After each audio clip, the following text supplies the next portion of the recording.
In this video, I am going to discuss Arrhenius theory. Arrhenius theory is the first theory which explains which molecules can behave as acid and which molecule can behave as base. Swedish scientist Arrhenius proposed Arrhenius theory. He was working on ionic theory. Ionic theory means when a salt dissolves in water, it dissociates into charged particles. As an example, when sodium chloride dissolves in water, it gives two charged particles, Na plus and Cl minus. So now we know sodium chloride is known as electrolyte. So Arrhenius was awarded with Nobel Prize in 1903 for his contribution to develop ionic theory. Now, in an extensive work of ionic theory, he proposed the definitions of acid and bases.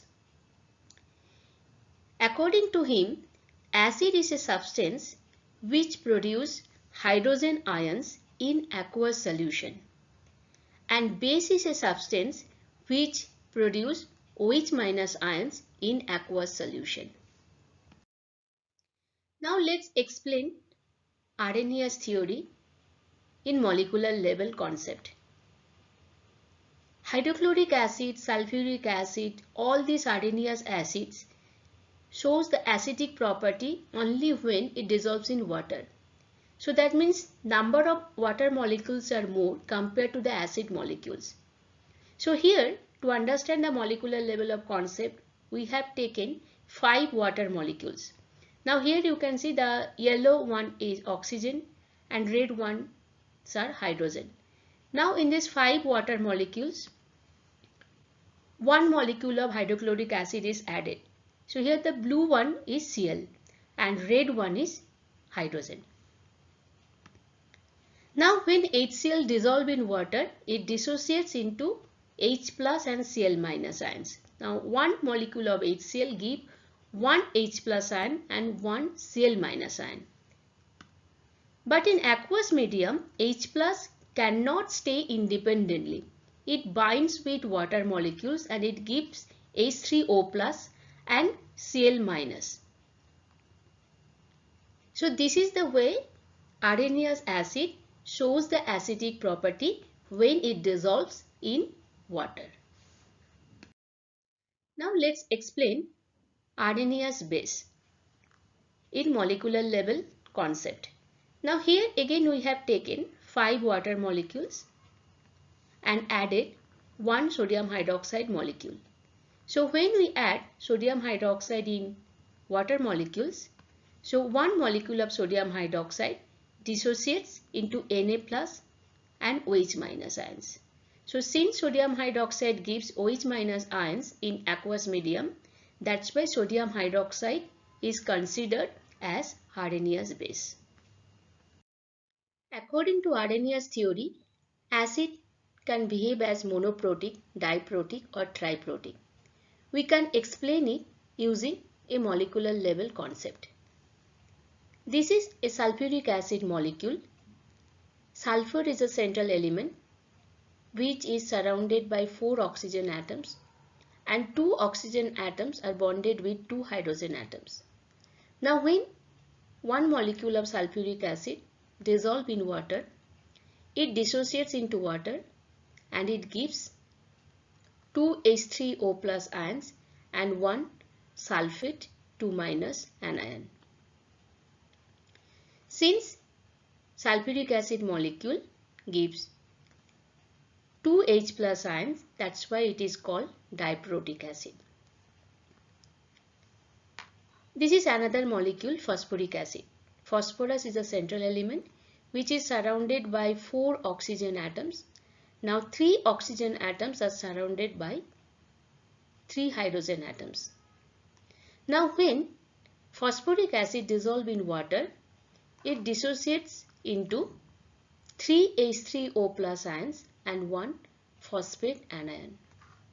Since phosphoric acid gives 3 H plus ions, that's why it is called triprotic.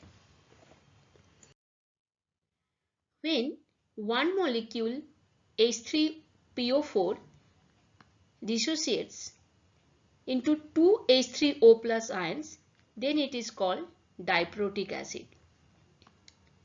Now H3PO4 also can dissociate into one H3O plus ions, then it is called monoprotic acid. So H3PO4 can act as triprotic, diprotic or monoprotic acid depending on the reaction condition.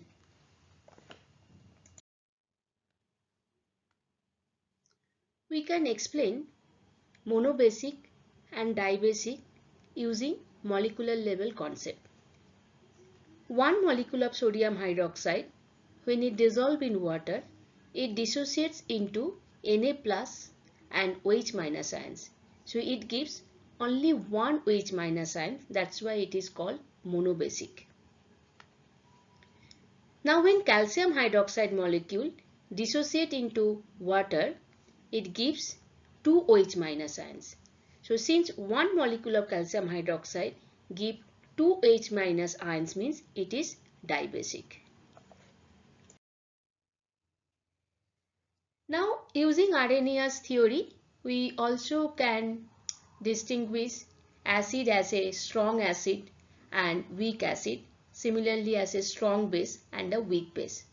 Now we can explain the concept of strong acid and weak acid using the molecular level concept. So here we have taken lots of water molecules and we have added hydrochloric acid molecules. So here 1, 2, 3, 4, 5, 6. So total 6 hydrochloric acid molecules have been added.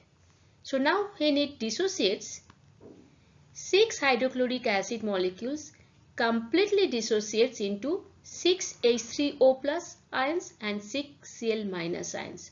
So that means here complete dissociation of hydrochloric acid takes place in water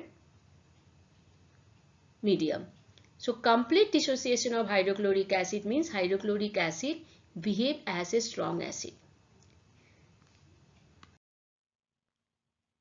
To understand the concept of weak acid, here we have added HF molecules in aqueous medium.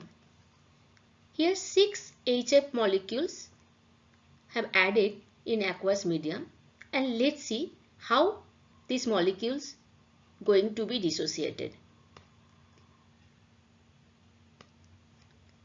So here we can see out of 6 HF molecules, only one HF molecule dissociate into one H3O plus and one F minus ions. Remaining 5 HF molecules are undissociated. That means partial dissociation takes place. So when acid molecules undergo partial dissociation in aqueous medium, they are considered as weak acid. Now in similar way, we also can explain strong base and weak base. So here we have taken 4 sodium hydroxide molecule into aqueous medium. Now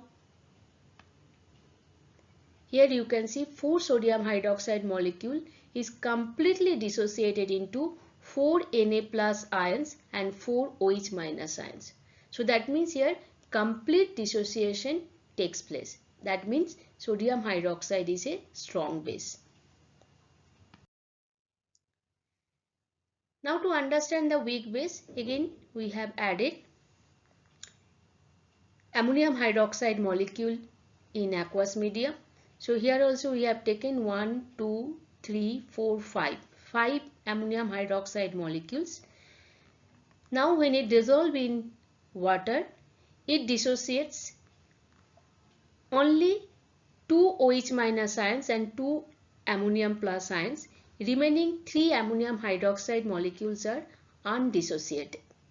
So here partial dissociation takes place. That means ammonium hydroxide is considered as weak base.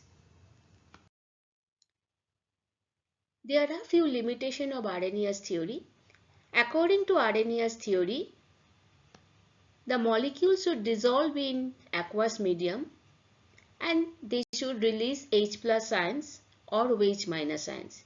So that means molecules should be dissolved in water and they should contain H plus ions or H minus ions. There are many compounds which do not contain H plus or H minus ions, but still they show acid and basic properties. But Arrhenius theory is unable to explain their acidic and basic property. Arrhenius theory is the first theory which explains when a substance can behave as acid and base. But we have seen that there are few limitations. So to overcome those limitations, Bronsted-Lowry theory have been proposed. Bronsted-Lowry theory is also having some limitation. Then Lewis acid-base theory was proposed. Lewis acid-base theory is the modern theory of acid and base. In this diagram, we can see that Arrhenius theory is applicable only for limited number of molecules which can give H plus or H minus ions in aqueous medium.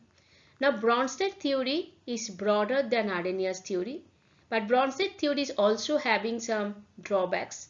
So that's why the Lewis acid-base theory has been proposed. Now, Lewis acid-base theory is based on the electron donation or electron acceptance.